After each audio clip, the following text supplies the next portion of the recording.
Bonjour, bienvenue sur le journal des adhérents de Sud Santé Sociaux 59.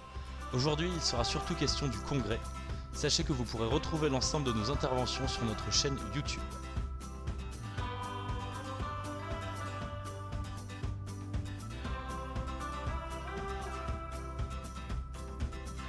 Du 21 au 25 mars 2016 se tenait à la Grande Motte le 7e congrès de la Fédération Sud Santé Sociaux.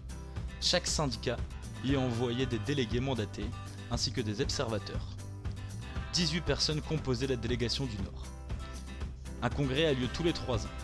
C'est ainsi l'occasion pour les adhérents de toute la France de se retrouver, de faire le point sur l'action revendicative, tirer un bilan et surtout définir les stratégies et orientations pour les prochaines années de lutte.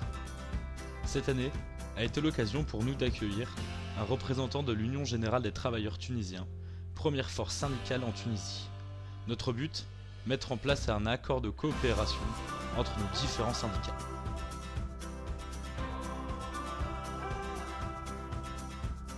Pendant plusieurs jours, les 400 délégués ont débattu sur nos valeurs, notre socle commun, mais aussi sur notre projet de société.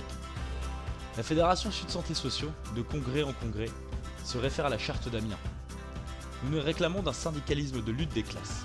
C'est pourquoi nous donnons à notre syndicat un double objectif. D'un côté, la défense quotidienne des droits et conditions de travail et de vie des travailleurs et travailleuses de notre secteur. L'autre, nous visons à une transformation de la société actuelle pour lui substituer une société de justice sociale, de solidarité et autogérée. Notre syndicat se réfère aussi aux acquis de toutes les luttes sociales, notamment celles pour l'égalité intégrale entre les femmes et les hommes, pour l'abolition du système patriarcal, mais aussi se réfère aux luttes les plus récentes en faveur d'un mode de production respectueux de la planète. Cette lutte a pour objectif de rompre avec tous les moyens d'oppression, le capitalisme, le patriarcat, ainsi que les discriminations.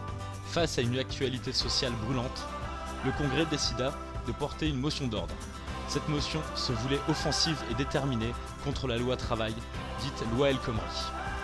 Vous pouvez retrouver dès à présent cet appel sur notre page Facebook ou sur notre site internet. Merci de nous avoir suivis et à très bientôt.